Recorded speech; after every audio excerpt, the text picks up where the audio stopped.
मेरे प्यारे देशवासियों, नमस्कार। मन की बात के लिए मुझे आप सभी के बहुत सारे पत्र मिले हैं।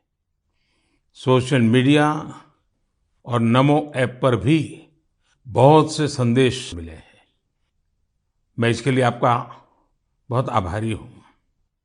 इस कार्यक्रम में हम सभी की कोशिश रहती है कि एक दूसरे के प्रेरणादायी प्रयासों की चर्चा करें, जन आंदोलन से परिवर्तन की गाथा पूरे देश को बताएं। इसी कड़ी में मैं आज आपसे देश के एक ऐसे जन आंदोलन की चर्चा करना चाहता हूं जिसका देश के हर नागरिक के जीवन में बहुत महत्व है। लेकिन उससे पहले मैं आज की पीढ़ी के नौजवानों से, 24-25 साल के युवाओं से एक सवाल पूछना चाहता हूं। और सवाल बहुत गंभीर है और मेरे सवाल पर जरूर सोचिए। क्या आपको पता है कि आपके माता-पिता जब आपकी उम्र के थे तो एक बार उनसे जीवन का भी अधिकार छीन लिया गया था? आप सोच रहे होंगे कि ऐसा कैसे हो सकता है? ये तो असंभव है। लेकिन मेरे नौजवान साथियों, हमारे देश में एक बार ऐसा हुआ था। ये बरसों पहले 1975 की बात है। जून का वही समय था जब इमरजेंसी लगाई गई थी, आपातकाल लागू किया गया था। उसमें देश के नागरिकों से सारे अधिकार छीन लिए गए थे। उसमें से एक अधिकार संविधान के आर्टिकल 21 के तहत सभी भारतीयों को मिला, right to life and personal liberty भी था। उस समय भारत के लोकतंत्र को कुचल देने का प्रयास किया गया था। देश की अदालतें, हर संवैधानिक संस्था, प्रेस, सब पर नियंत्रण लगा दिया गया था। सेंसरशिप की ये हालत थी कि बिना स्वीकृति कुछ भी छापा नहीं जा सकता था। मुझे याद है, तब मशहूर गायक किशोर कुमार जी ने सरकार की वाहवाही करने से इनकार किया तो उन पर बैन लगा दिया गया। रेडियो पर से उनकी एंट्री ही हटा दी गई।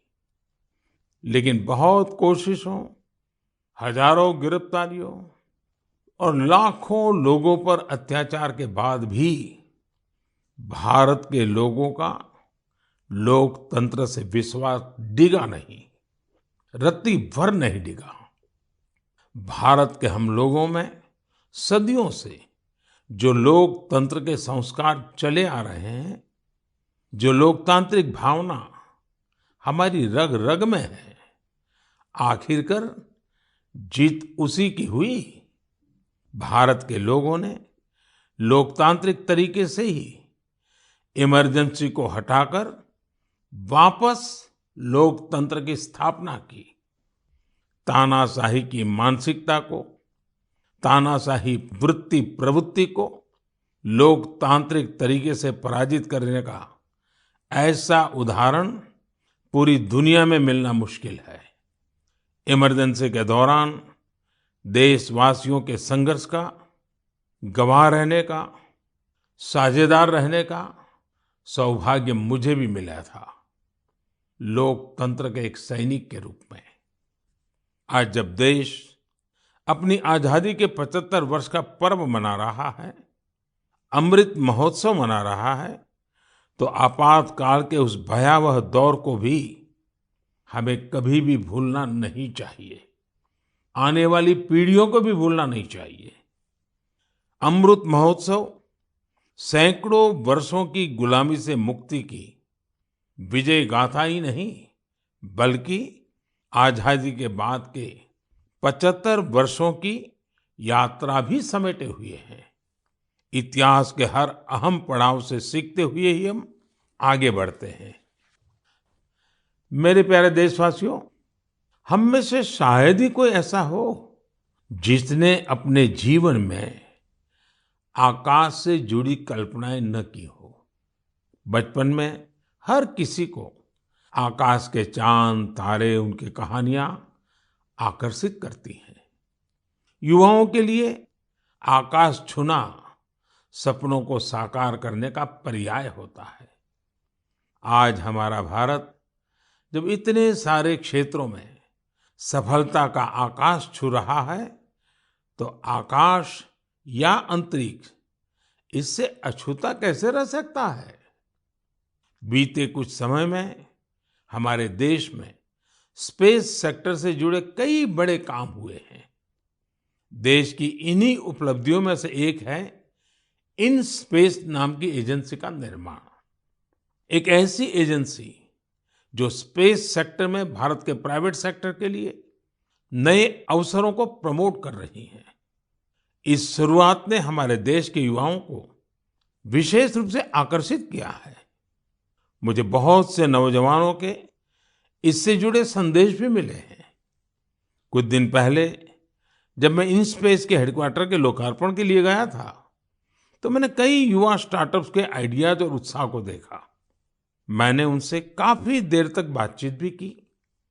आप भी जब इनके बारे में जानेंगे तो हैरान हुए बिना नहीं रह पाएंगे।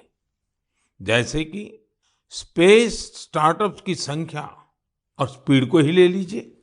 आज से कुछ साल पहले तक हमारे देश में स्पेस सेक्टर में स्टार्टअप के बारे में कोई सोचता तक नहीं था। आज इनकी संख्या 100 से भी ज्यादा है। ये सभी स्टार्टअप्स ऐसे ऐसे आइडिया पर काम कर रहे हैं जिनके बारे में पहले या तो सोचा ही नहीं जाता था या फिर प्राइवेट सेक्टर के लिए असंभव माना जाता था। उदाहरण के लिए चेन्नई और हैदराबाद के 2 स्टार्टअप्स हैं, अग्निकुल और स्काईरूट। ये स्टार्टअप ऐसे लॉन्च व्हीकल विकसित कर रही हैं जो अंतरिक्ष में छोटे पेलोड्स लेकर जाएंगे। इससे स्पेस लॉन्चिंग की कीमत बहुत कम होने का अनुमान है। ऐसे ही हैदराबाद का एक और स्टार्टअप ध्रुव स्पेस सैटेलाइट डिप्लॉयर और सैटेलाइट के लिए हाई टेक्नोलॉजी सोलर पैनल्स पर काम कर रहा है। मैं एक और स्पेस स्टार्टअप दिगंतरा के तनवीर अहमद से भी मिला था, जो स्पेस के कचरे को मैप करने का प्रयास कर रहे हैं। मैंने उन्हें एक चैलेंज भी दिया है कि वो ऐसी टेक्नोलॉजी पर काम करें जिससे स्पेस के कचरे का समाधान निकाला जा सके। दिगंतरा और ध्रुव स्पेस दोनों ही 30 जून को इसरो के लॉन्च व्हीकल से अपना पहला लॉन्च करने जा रहे हैं। इसी तरह बेंगलुरु के एक स्पेस स्टार्टअप एस्ट्रोम की फाउंडर नेहा भी एक कमाल के आइडिया पर काम कर रही है। ये स्टार्टअप ऐसे फ्लैट एंटीना बना रहा है जो न केवल छोटे होंगे बल्कि उनकी कॉस्ट भी काफी कम होगी। इस टेक्नोलॉजी की डिमांड पूरी दुनिया में हो सकती है। साथियों, इन स्पेस के कार्यक्रम में मैं मेहसाणा की स्कूल स्टूडेंट बेटी तन्वी पटेल से भी मिला था। वो एक बहुत ही छोटी सैटेलाइट पर काम कर रही है जो अगले कुछ महीनों में स्पेस में लॉन्च होने जा रही है। तन्वी ने मुझे गुजराती में बड़ी सरलता से अपने काम के बारे में बताया था। तन्वी की तरह ही देश के करीब 750 स्कूल स्टूडेंट्स अमृत महोत्सव में ऐसे ही 75 सैटेलाइट पर काम कर रहे हैं। और भी खुशी की बात है कि इनमें से ज्यादातर स्टूडेंट्स देश के छोटे शहरों से हैं। साथियों, ये वही युवा हैं जिनके मन में आज से कुछ साल पहले स्पेस सेक्टर की छवि किसी सीक्रेट मिशन जैसी होती थी, लेकिन देश ने स्पेस रिफॉर्म्स किए और वही युवा अब अपनी सैटेलाइट लॉन्च कर रहे हैं। जब देश का युवा आकाश छूने को तैयार है, तो फिर हमारा देश कैसे पीछे रह सकता है? मेरे प्यारे देशवासियों, मन की बात में अब एक ऐसे विषय की बात जिसे सुनकर आपका मन प्रफुल्लित भी होगा और आपको प्रेरणा भी मिलेगी। बीते दिनों हमारे ओलंपिक गोल्ड मेडल विजेता नीरज चोपड़ा फिर से सुर्खियों में छाए रहे। ओलंपिक के बाद भी वो एक के बाद एक सफलता के नए नए कीर्तिमान स्थापित कर रहे हैं। फिनलैंड में नीरज ने पावो नुर्मी गेम्स में सिल्वर जीता। यही नहीं, उन्होंने अपने ही जेवलिन थ्रो के रिकॉर्ड को भी तोड़ दिया। कुओर्टोन गेम्स में नीरज ने एक बार फिर गोल्ड जीतकर देश का गौरव बढ़ाया। ये गोल्ड उन्होंने ऐसे हालातों में जीता जब वहां का मौसम भी बहुत खराब था। यही हौसला आज के युवा की पहचान है। स्टार्टअप से लेकर स्पोर्ट्स वर्ल्ड तक भारत के युवा नए नए रिकॉर्ड बना रहे हैं। अभी हाल में ही आयोजित हुए खेलो इंडिया यूथ गेम्स में भी हमारे खिलाड़ियों ने कई रिकॉर्ड बनाए।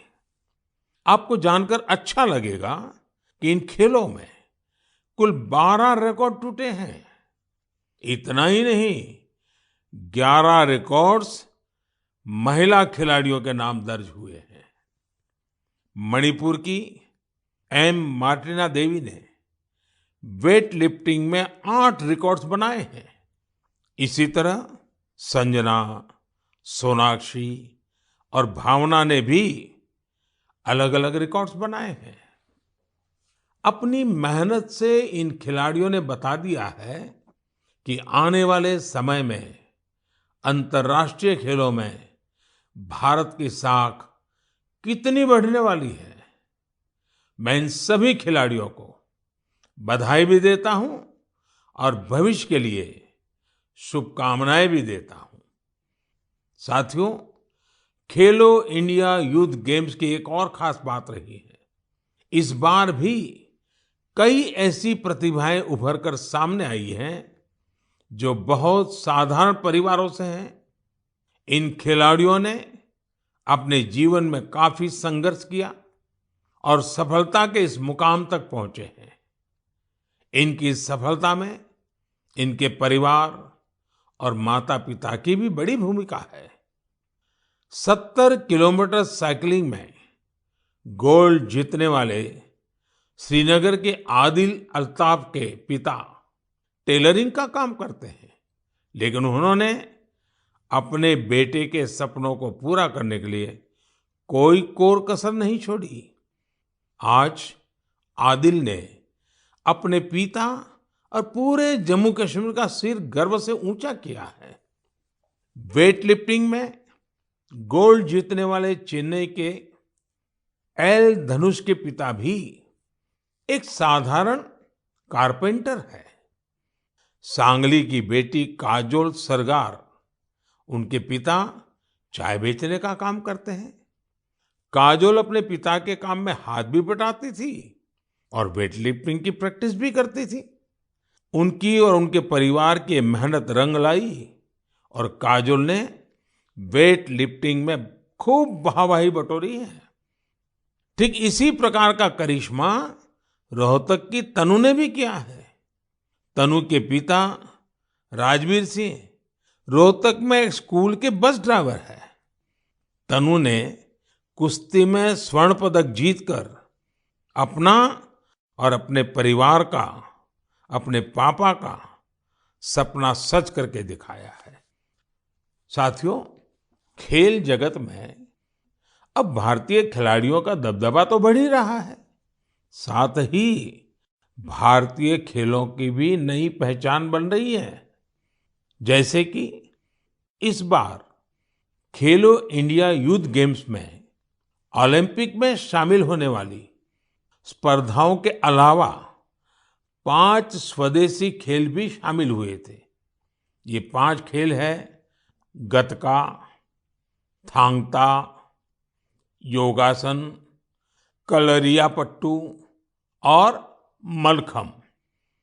साथियों, भारत में एक ऐसे खेल का अंतर्राष्ट्रीय टूर्नामेंट होने जा रहा है जिस खेल का जन्म सदियों पहले हमारे ही देश में हुआ था, भारत में हुआ था। ये आयोजन है 28 जुलाई से शुरू हो रहे शतरंज ओलंपियाड का। इस बार शतरंज ओलंपियाड में 180 से भी ज्यादा देश हिस्सा ले रहे हैं। खेल और फिटनेस की हमारी आज की चर्चा एक और नाम के बिना पूरी नहीं हो सकती। ये नाम है तेलंगाना की माउंटेनियर पूर्णा मालावत का। पूर्णा ने 7 समिट्स चैलेंज को पूरा कर कामयाबी का एक और परचम लहराया है। 7 समिट्स चैलेंज यानी दुनिया की 7 सबसे कठिन और ऊंची पहाड़ियों पर चढ़ने की चुनौती। पूर्णा ने अपने बुलंद हौसलों के साथ नॉर्थ अमेरिका की सबसे ऊंची चोटी माउंट देनाली की चढ़ाई पूरी कर देश को गौरवान्वित किया है। पूर्णा भारत की वही बेटी है जिन्होंने महज 13 साल की उम्र में माउंट एवरेस्ट पर जीत हासिल करने का अद्भुत कारनामा कर दिखाया था।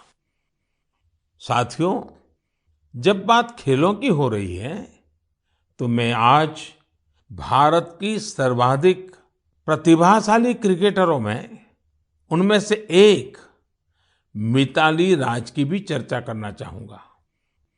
उन्होंने इसी महीने क्रिकेट से संन्यास की घोषणा की है, जिसने कई खेल प्रेमियों को भावुक कर दिया है। मिताली महज एक साधारण खिलाड़ी नहीं रही है, बल्कि अनेक खिलाड़ियों के लिए प्रेरणा स्रोत भी रही है। मैं मिताली को उनके भविष्य के लिए ढेर सारी शुभकामनाएं देता हूं। मेरे प्यारे देशवासियों, हम मन की बात में वेस्ट टू वेल्थ से जुड़े सफल प्रयासों की चर्चा करते रहे हैं। ऐसा ही एक उदाहरण है मिजोरम की राजधानी आइजवाल का। आइजवाल में एक खूबसूरत नदी है चिटे लुई, जो बरसों की उपेक्षा के चलते गंदगी और कचरे के ढेर में बदल गई। पिछले कुछ वर्षों में इस नदी को बचाने के लिए प्रयास शुरू हुए हैं। इसके लिए स्थानीय एजेंसियां, स्वयंसेवी संस्थाएं और स्थानीय लोग मिलकर save Chite Louis action plan भी चला रहे हैं। नदी की सफाई के इस अभियान ने वेस्ट से वेल्थ क्रिएशन का अवसर भी बना दिया है।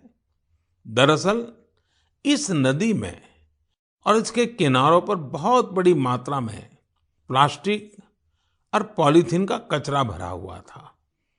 नदी को बचाने के लिए काम कर रही संस्था ने इसी पॉलीथीन से सड़क बनाने का फैसला लिया। यानी जो कचरा नदी से निकला, उससे मिजोरम के एक गांव में राज्य की पहली प्लास्टिक रोड बनाई गई। यानी स्वच्छता भी और विकास भी। साथियों, ऐसा ही एक प्रयास पुडुचेरी के युवाओं ने भी अपनी स्वयंसेवी संस्थाओं के जरिए शुरू किया है। पुडुचेरी समंदर के किनारे बसा है। वहां के बीचेस और समुद्री खूबसूरती देखने बड़ी संख्या में लोग आते हैं। लेकिन पुडुचेरी के समंदर तट पर भी प्लास्टिक से होने वाली गंदगी बढ़ रही थी। इसलिए अपने समंदर बीचेस और इकोलॉजी को बचाने के लिए यहाँ लोगों ने रिसाइकलिंग फॉर लाइफ अभियान शुरू किया है। आज पुडुचेरी के कराईकल में हजारों किलो कचरा हर दिन कलेक्ट किया जाता है और उसे सेग्रीगेट किया जाता है। इसमें जो ऑर्गेनिक कचरा होता है उससे खाद बनाई जाती है। बाकी दूसरी चीजों को अलग करके रिसाइकल कर लिया जाता है। इस तरह के प्रयास प्रेरणादायी तो है ही, सिंगल यूज प्लास्टिक के खिलाफ भारत के अभियान को भी गति देते हैं। साथियों, इस समय जब मैं आपसे बात कर रहा हूं, तो हिमाचल प्रदेश में एक अनोखी साइकिलिंग रैली भी चल रही है। मैं इस बारे में भी आपको बताना चाहता हूं। स्वच्छता का संदेश लेकर साइकिल सवारों का एक समूह शिमला से मंडी तक निकला है। पहाड़ी रास्तों पर करीब 250 किलोमीटर की ये दूरी ये लोग साइकिल चलाते हुए ही पूरी करेंगे। इस समूह में बच्चे भी और बुजुर्ग भी हैं। हमारा पर्यावरण स्वच्छ रहे, हमारे पहाड़, नदियां, समंदर स्वच्छ रहे, तो स्वास्थ्य भी उतना ही बेहतर होता जाता है। आप मुझे इस तरह के प्रयासों के बारे में जरूर लिखते रहिए। मेरे प्यारे देशवासियों, हमारे देश में मानसून का लगातार विस्तार हो रहा है। अनेक राज्यों में बारिश बढ़ रही है। ये समय जल और जल संरक्षण की दिशा में विशेष प्रयास करने का भी है। हमारे देश में तो सदियों से ये जिम्मेदारी समाज ही मिलकर उठाता रहा है। आपको याद होगा, मन की बात में हमने एक बार स्टेप वेल्स यानी बावड़ियों की विरासत पर चर्चा की थी। बावड़ी उन बड़े कुओं को कहते हैं जिन तक सीढ़ियों से उतरकर पहुंचते हैं। राजस्थान के उदयपुर में ऐसी ही सैकड़ों साल पुरानी एक बावड़ी है, सुल्तान की बावड़ी। इसे राव सुल्तान सिंह ने बनवाया था, लेकिन उपेक्षा के कारण धीरे धीरे ये जगह वीरान होती गई और कूड़े कचरे के ढेर में तब्दील हो गई है। एक दिन कुछ युवा ऐसे ही घूमते हुए इस बावड़ी तक पहुंचे और इसकी स्थिति देखकर बहुत दुखी हुए। इन युवाओं ने उसी क्षण सुल्तान की बावड़ी की तस्वीर और तकदीर बदलने का संकल्प लिया। उन्होंने अपने इस मिशन को नाम दिया सुल्तान से सूरतान। आप सोच रहे होंगे कि ये सूरतान क्या है? दरअसल अपने प्रयासों से इन युवाओं ने ना सिर्फ बावड़ी का कायाकल्प किया, बल्कि इसे संगीत के सुर और तान से भी जोड़ दिया है। सुल्तान की बावड़ी की सफाई के बाद, उसे सजाने के बाद वहां सुर और संगीत का कार्यक्रम होता है। इस बदलाव की इतनी चर्चा है कि विदेश से भी कई लोग इसे देखने आने लगे हैं। इस सफल प्रयास की सबसे खास बात यह है कि अभियान शुरू करने वाले युवा चार्टर्ड अकाउंटेंट्स हैं। संयोग से अब से कुछ दिन बाद 1 जुलाई को चार्टर्ड अकाउंटेंट डे है। मैं देश के सभी सीएस को अग्रिम बधाई देता हूं। हम अपने जल स्रोतों को संगीत और अन्य सामाजिक कार्यक्रमों से जोड़कर उनके प्रति इसी तरह जागरूकता का भाव पैदा कर सकते हैं। जल संरक्षण तो वास्तव में जीवन संरक्षण है। आपने देखा होगा, आजकल कितने ही नदी महोत्सव होने लगे हैं। आपके शहरों में भी इस तरह के जो भी जल स्रोत हैं, वहां कुछ न कुछ आयोजन अवश्य करें। मेरे प्यारे देशवासियों, हमारे उपनिषदों का एक जीवन मंत्र है, चरैवेति चरैवेति चरैवेति। आपने भी इस मंत्र को जरूर सुना होगा। इसका अर्थ है चलते रहो, चलते रहो। ये मंत्र हमारे देश में इतना लोकप्रिय इसलिए है क्योंकि सतत चलते रहना, गतिशील बने रहना, ये हमारे स्वभाव का हिस्सा है। एक राष्ट्र के रूप में हम हजारों सालों की विकास यात्रा करते हुए यहाँ तक पहुँचे हैं। एक समाज के रूप में हम हमेशा नए विचारों, नए बदलावों को स्वीकार करके आगे बढ़ते आए हैं।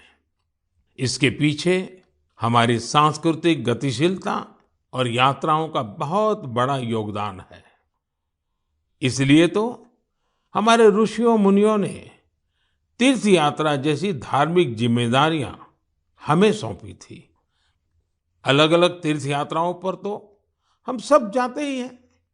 आपने देखा है कि इस बार चारधाम यात्रा में किस तरह बड़ी संख्या में श्रद्धालु शामिल हुए। हमारे देश में समय समय पर अलग अलग देव यात्राएं भी निकलती हैं। देव यात्राएं यानी जिसमें केवल श्रद्धालु ही नहीं बल्कि हमारे भगवान भी यात्रा पर निकलते हैं। अभी कुछ ही दिनों में 1 जुलाई से भगवान जगन्नाथ की प्रसिद्ध यात्रा शुरू होने जा रही है। ओडिशा में पुरी की यात्रा से तो हर देशवासी परिचित है। लोगों का प्रयास रहता है कि इस अवसर पर पुरी जाने का सौभाग्य मिले। दूसरे राज्यों में भी जगन्नाथ यात्रा खूब धूमधाम से निकाली जाती है। भगवान जगन्नाथ यात्रा आषाढ़ महीने की द्वितीया से शुरू होती है।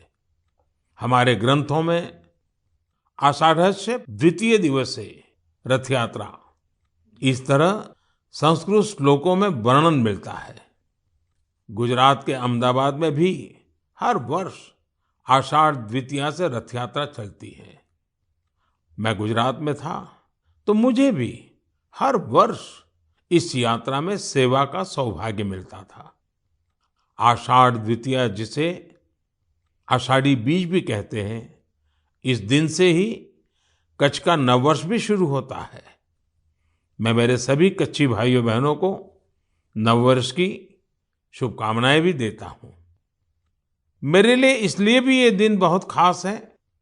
मुझे याद है आषाढ़ द्वितीया से एक दिन पहले यानी आषाढ़ की पहली तिथि को हमने गुजरात में एक संस्कृत उत्सव की शुरुआत की थी, जिसमें संस्कृत भाषा में गीत, संगीत और सांस्कृतिक कार्यक्रम होते हैं। इस आयोजन का नाम है आषाढ़स्य प्रथम दिवसे। उत्सव को ये खास नाम देने के पीछे भी एक वजह है। दरअसल संस्कृत के महान कवि कालिदास ने आषाढ़ महीने से ही वर्षा के आगमन पर मेघदूतम लिखा था। मेघदूतम में एक श्लोक है, आषाढ़स्य प्रथम दिवसे मेघम आश्लिष्ट सानुम, यानी आषाढ़ के पहले दिन पर्वत शिखरों से लिपटे हुए बादल। यही श्लोक इस आयोजन का आधार बना। साथियों, अहमदाबाद हो या पुरी, भगवान जगन्नाथ अपनी इस यात्रा के जरिए हमें कई गहरे मानवीय संदेश भी देते हैं। भगवान जगन्नाथ जगत के स्वामी तो है ही, लेकिन उनकी यात्रा में गरीबों, वंचितों की विशेष भागीदारी होती है। भगवान भी समाज के हर वर्ग और व्यक्ति के साथ चलते हैं। ऐसे ही हमारे देश में जितनी भी यात्राएं होती हैं, सब में गरीब, अमीर, ऊंच, नीच ऐसे कोई भेदभाव नजर नहीं आते हैं। सारे भेदभाव से ऊपर उठकर यात्रा ही सर्वोपरि होती है। जैसे कि महाराष्ट्र में पंढरपुर की यात्रा के बारे में आपने जरूर सुना होगा। पंढरपुर की यात्रा में कोई भी न बड़ा होता है न छोटा होता है, हर कोई वारकरी होता है, भगवान विट्ठल का सेवक होता है। अभी 4 दिन बाद ही 30 जून से अमरनाथ यात्रा भी शुरू होने जा रही है। पूरे देश से श्रद्धालु अमरनाथ यात्रा के लिए जम्मू कश्मीर पहुंचते हैं। जम्मू कश्मीर के स्थानीय लोग उतनी ही श्रद्धा से इस यात्रा की जिम्मेदारी उठाते हैं और तीर्थयात्रियों का सहयोग करते हैं। साथियों, दक्षिण में ऐसा ही महत्व सबरीमाला यात्रा का भी है। सबरीमाला की पहाड़ियों पर भगवान अयप्पा के दर्शन करने के लिए ये यात्रा तब से चल रही है जब ये रास्ता पूरी तरह जंगलों से घिरा रहता था। आज भी लोग जब इन यात्राओं में जाते हैं तो उसे धार्मिक अनुष्ठानों से लेकर रुकने ठहरने की व्यवस्था तक गरीबों के लिए कितने अवसर पैदा होते हैं। यानी ये यात्राएं प्रत्यक्ष रूप से हमें गरीबों की सेवा का अवसर देती हैं और गरीब के लिए उतनी ही हितकारी होती हैं। इसलिए तो देश भी अब आध्यात्मिक यात्राओं में श्रद्धालुओं के लिए सुविधाएं बढ़ाने के लिए इतने सारे प्रयास कर रहा है। आप भी ऐसी किसी यात्रा पर जाएंगे तो आपको अध्यात्म के साथ साथ एक भारत श्रेष्ठ भारत के भी दर्शन होंगे। मेरे प्यारे देशवासियों, हमेशा की तरह इस बार भी मन की बात के जरिए आप सभी से जुड़ने का ये अनुभव बहुत ही सुखद रहा। हमने देशवासियों की सफलताओं और उपलब्धियों की चर्चा की। इस सब के बीच हमें कोरोना के खिलाफ सावधानी को भी ध्यान रखना है। हालांकि संतोष की बात है कि आज देश के पास वैक्सीन का व्यापक सुरक्षा कवच मौजूद है। हम 200 करोड़ वैक्सीन डोज के करीब पहुंच गए हैं। देश में तेजी से प्रिकॉशन डोज भी लगाई जा रही है। अगर आपकी सेकंड डोज के बाद प्रिकॉशन डोज का समय हो गया है तो आप ये तीसरा डोज जरूर लें। अपने परिवार के लोगों को, खासकर बुजुर्गों को भी प्रिकॉशन डोज लगवाएं। हमें हाथों की सफाई और मास्क जैसी जरूरी सावधानी भी बरतनी ही है। हमें बारिश के मौसम में आसपास गंदगी से होने वाली बीमारियों से भी आगाह रहना है। आप सब सजग रहिए, स्वस्थ रहिए और ऐसी ही ऊर्जा से आगे बढ़ते रहिए। अगले महीने हम एक बार फिर मिलेंगे। तब तक के लिए बहुत बहुत धन्यवाद। नमस्कार।